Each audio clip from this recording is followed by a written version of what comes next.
providing us with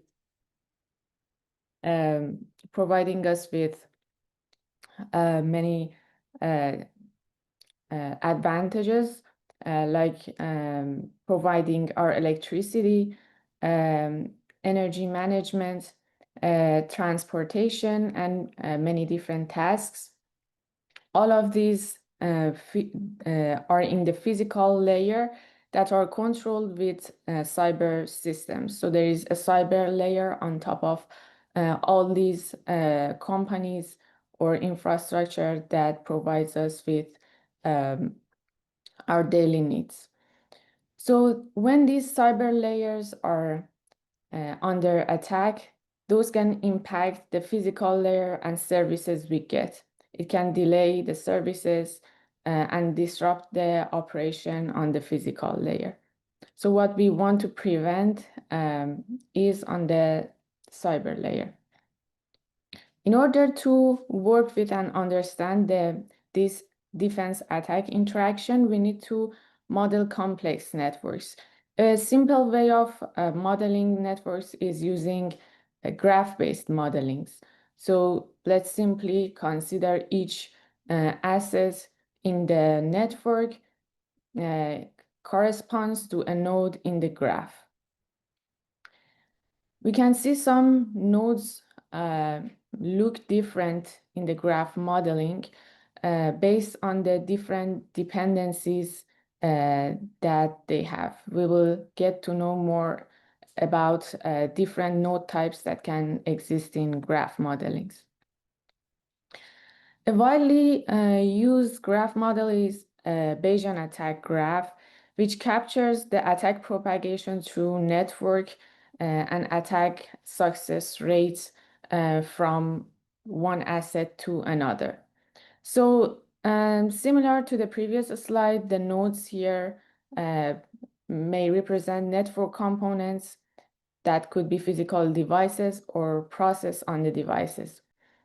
We have different node types. Here we are dealing with and or node types, which generally AND nodes show more resilience against attacks. There are directed edges from different components to another. We can see attacker here is a red triangle on bottom. It directly attacks three nodes 1, 3, and 10. And there is a success rate associated to each edge, which shows the how much this attack will be launched successfully. So for example, here we have row 1, which is the successful rate of targeting node 1. And then different probabilities for other propagations in the next steps. Let's say the computer starts from a healthy state where all nodes are operating normally. So we showed this state with 0. Corresponding to each device in this network, there will be a bit in the state representation where 0 stands for its healthiness. When a node gets compromised, node 1, for example, the state switches, and we can see it switches to 1, 0, 0, 0. And then the next state, when there are 2 more compromises, it evaluates accordingly. We use a parameter x to represent the state at time state k. So it will be x1 to x3, and then xk at time k. Against these attack propagation, there are also defense mechanisms like patching, deploying honeypots, reinstalling the devices, and analyzing threats. So simply consider when we place a defense action on a node, it can remove the compromise on that node. So the node is longer compromised, the state goes back to safety. But there is also a failure rate for defense too. In this picture, in this next step, we can see like the defense node 3 successfully, but the attack has already the attacker has already exploited node 6. So maybe a more intelligent defender would choose the node 6 to defend instead of 3 to not let the attacker go into deeper layers of network. We can mathematically capture this propagation. Consider we want to like calculate probability of the node J being compromised at time K, given the past state of the system and the actions. So we can see this probability as two parts. The left part considers whether there was a defense on node J or not. And the right part is whether the node J was targeted successfully. So if there is no defense on J, then there is a chance that it remains compromised. Also, if there was a defense on J, but an unsuccessful one with a failure rate alpha, then again, we can say this node has remained compromised. On the right hand, we calculate the probability of node actually being successfully targeted. So it can be either a successful direct attack on the node or an unsuccessful direct attack, but a successful indirect attack from its neighboring nodes. So DJ on the bottom of this multiplication shows the neighboring nodes of J. Since J in this case is an AND-type node, all of its neighboring nodes should simultaneously launch a successful attack to node J so that it can be compromised in the next step. There is a less restricted rule for OR-type nodes, as if they only have one compromised neighboring node launching a successful attack on them, they can get compromised. So we have used this graph-based modeling in many of our researches. These two are have been published in two journals that concern with the state estimation using monitoring and deriving the best monitoring techniques for defense mechanism in order to enable it better defend the system. However, these two works are considering defender agents that are mitigating attacks or want to do state estimation. On top of that, there is another layer of attack where the defense AIs themselves are targeted. So our first work that considers this type of adversarial attacks is going to be presented at the CDC conference in the coming month. So this falls under the adversarial machine learning studies, where they assess the effectiveness of AI agents when there is a perturbation on these AI inputs. They see how the decision boundaries of AIs change when a noise is adversarially generated to mislead them. What today I'm going to present is a multi-agent adversarial attack on the Cage4 environment, which is a standard testbed for multi-agent cyber defense. This network, this is an enterprise network with four main networks and a couple of subnetworks for each. There's a headquarters network, 2 deployed networks, and a contractor network.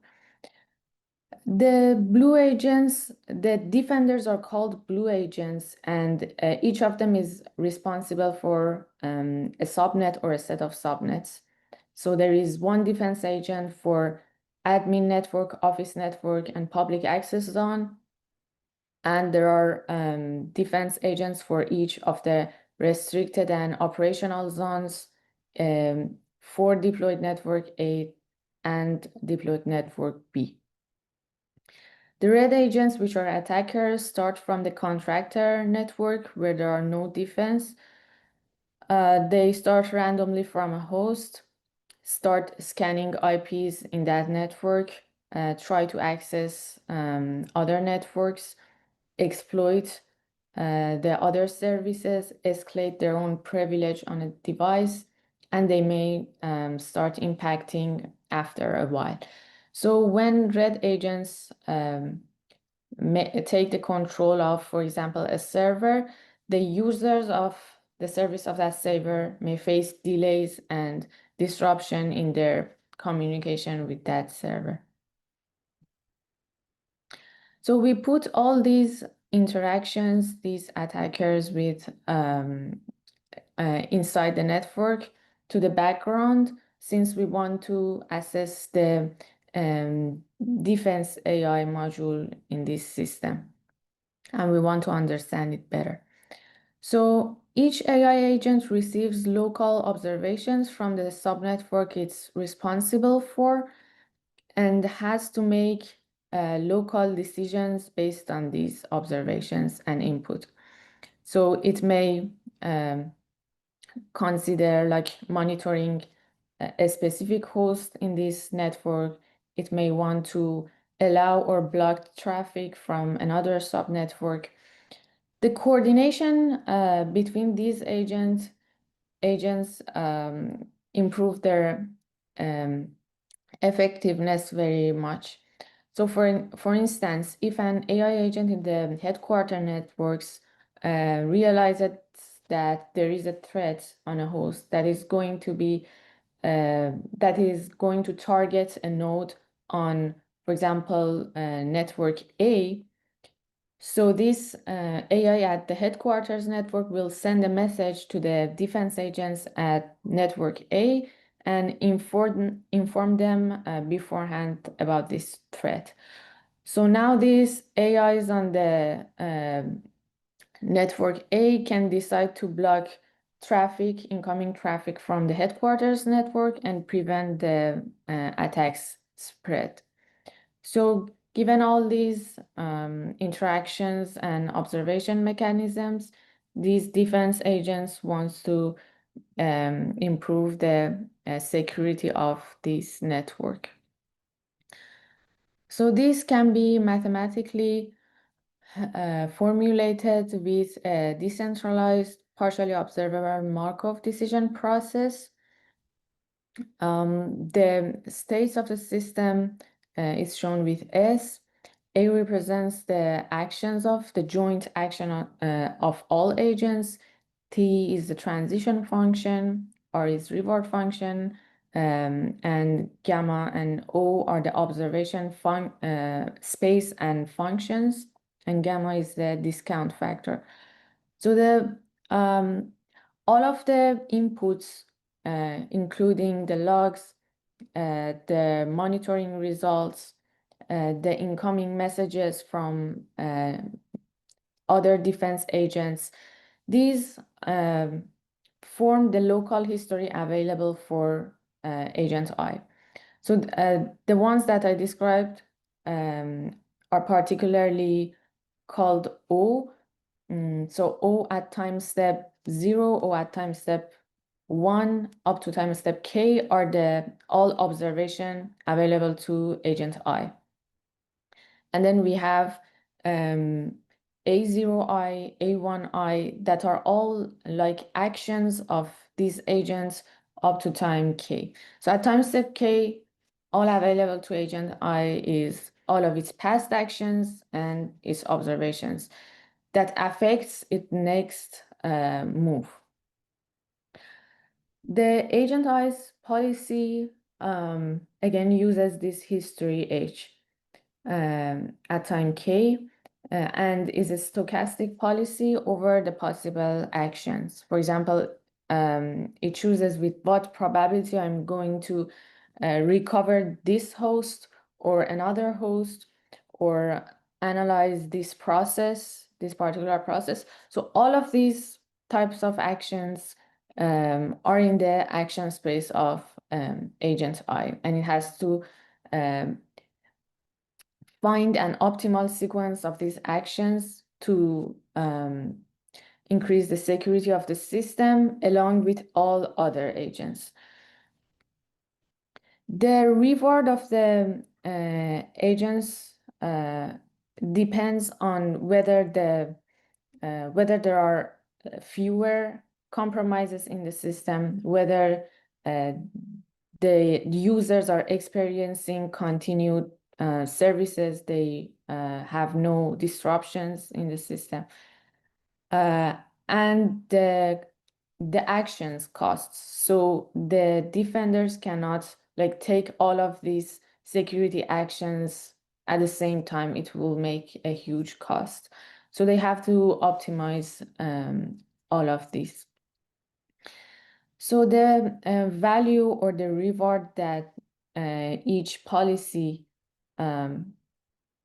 gives the defense agents is captured through the V function, V of pi, given a starting history H, is the like average reward these agents will get following policy pi with the starting history H. So over that is average over the timeline of the interaction of agents with the environment. And an optimal defense will be the one that maximizes this V. There are different reinforcement learning solutions that are approximating this optimal defense for the cage-4 environment.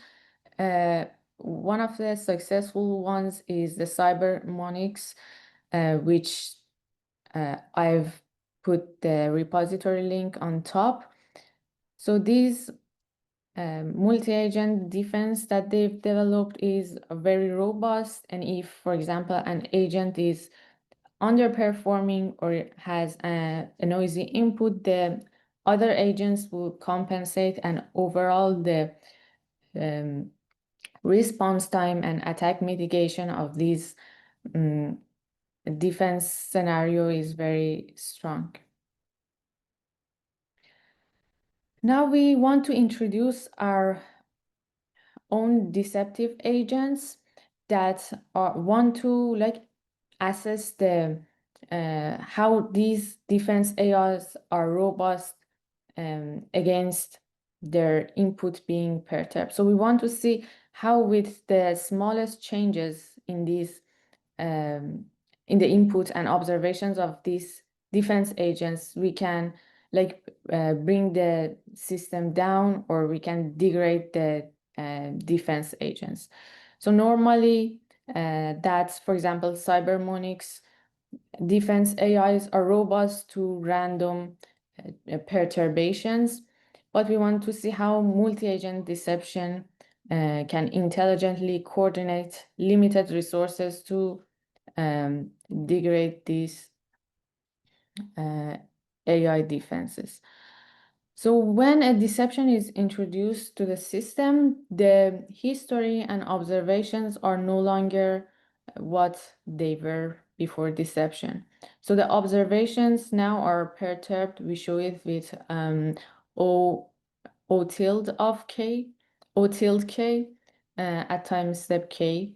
So the deception history will be H tilde K and is different from the true history HK. So the policies of the defender agents will no longer be based on true history, since they are receiving the manipulated history. And we expect this deception drops the reward and finally the average reward that these defense AIs receive. So what type of deception we are talking about? We introduced 3 types of deception. The first one is feedback manipulation. When anytime that a defense AI makes a defensive movement, it gets a feedback that tells it whether its action was successful or not. So this deceptive action makes it perturbs this signal. So for example, if the AI agent thinks that it has successfully removed a threat from a device, that like success signal might actually have been a failure signal that the deception agent has switched it. So the compromise still remains on that device while the defense agent thinks its action was successful. The other type, the second type, is information denial or delay. When there is a new process started on a host, and that could be a malicious process, a malicious activity, and this AI agent can, the defense AI can analyze and monitor it and understand that this is like a threat. The deceptive agent here comes and doesn't let that information get to the defense AI. So that new activity looks normal to the AI agent. Or it may delay that information get to the defense AI. So both of these form the second types of attack. And the third type is when an AI defense wants to, for example, inform another AI defenses that I have, for example, scanned this host and found a compromise on it. When it sends the message, the deceptive agent comes and doesn't let the message go through, get passed through to the other agents. So here the adversarial model consists of two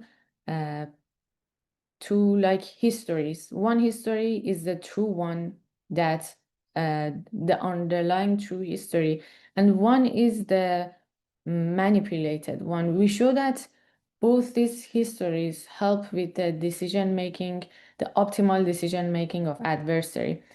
And if there was an adversarial model using only one of these, it wouldn't have the Markovian property and also would underperform in order to like reduce the defender's functionality. The adversarial action space consists of the types I mentioned in the previous slide, along with the decision on the hosts or for example, messages that is going to be passed from this agent to another. So it has to make action, it has to make decision which type of action it want to make, for example, type 1 on which defense agent, type 2 on, for example, which type of processes among all processes in the network. So this consists, this makes the action space of the adversary. And the adversarial policy is shown with mu and is based on the both true and manipulated history and the stochastic policy over these adversarial action space. The adversaries want to like minimize the reward of defenders as much as possible. So that's why we it actually wants to maximize the minus reward of defense.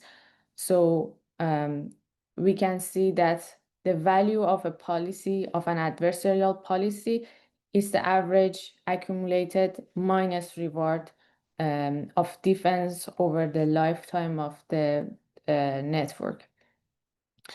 However, the important thing for adversaries is that they have to maintain a budget and do not go over it, because if they do, then the attacks will lose their stealth, and the defender agents will adapt and recognize this threat.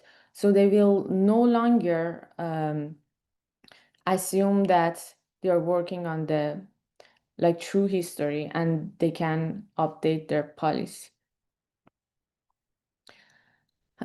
So we form a theorem that captures the degradation of the defense return or value before and after deception is introduced. So if there is a deception when defenders are following policy pi star, then we show that this cannot degrade the system more than R gap plus R max times gamma over 1 minus gamma, which R gap is the maximum immediate reward that can happen in the system, and R max is the maximum possible reward difference that is achievable, having different states and considering different actions. So this relies on the rewards that can be obtained from the system. If the variance of rewards is too high, it may be a looser bound. There are ways to make this bound tighter, but they make assumption about the underlying system to do so. I will try to briefly show the experiments results. So the plot on the left is the average reward obtained by defenders. The black line shows the average reward when there are no deception. All the other lines show the degradation in the defense performance when different deception methods are used. When there is random deception and the active learning deception, these methods are deceptions that lack future planning. And we can see that, for example, closing our eyes and trying to deceive the defense agent, that doesn't hurt the defense agents much, and there is a less reduction in their performance compared to other methods. Another method is the strategically timed attack, the olive one, which exactly attacks at the time that it makes the most differences on the policy of defenders. So it exactly chooses that critical times to attack. This one still lacks the future planning, but it left the deceptive agents with a lot of, so it uses lower budgets than other methods. On the right, we can see how much each type of deception has used resources. So the random and active learning one exhausts all their resources in the beginning steps. On the other hand, the strategically timed attack, the one that is on the bottom of every other method, makes fewer attacks, and after 500 steps, it still has budget to attack. But the best performing methods are single stream oral deception, the brown, and our proposed deception, the blue one. So the brown one uses only the true histories available to one of the like two histories that are available. And we can see like how augmenting that state in the adversarial modeling has helped in our proposed deception with a very higher impact on defense agents. This other plot shows how the proposed deception allocates resources over different subnetworks in the system and how it uh, prefers, for example, one subnetwork for deception to another.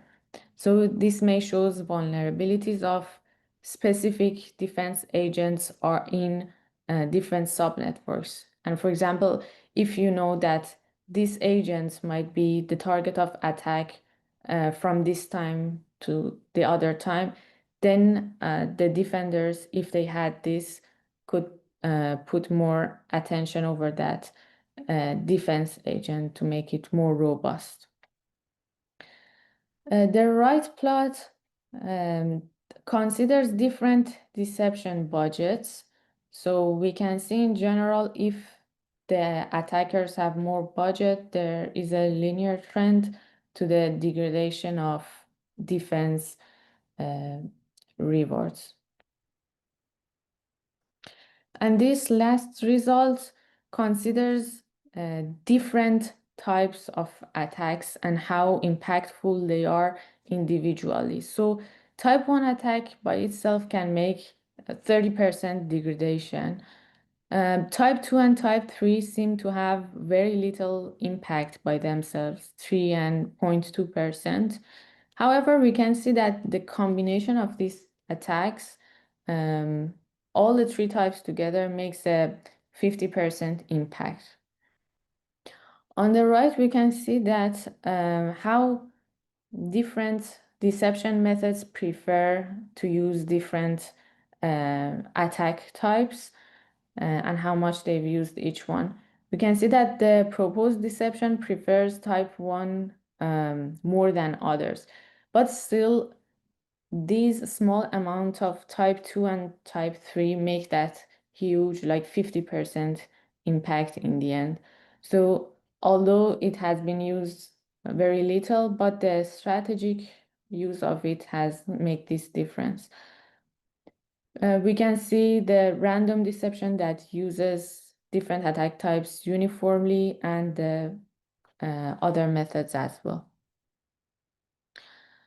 So the outcome of this research shows that the AI agents can be used to deceive multi-agent AIs, specifically for defenders in cyber-physical networks.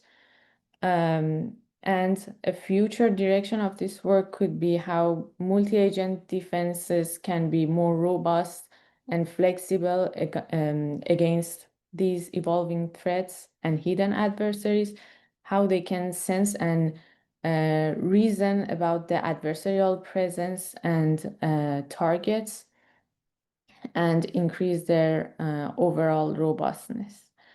So thanks for your time at this time of the week. I'll be happy to get your questions about about this work or any other works you are curious about.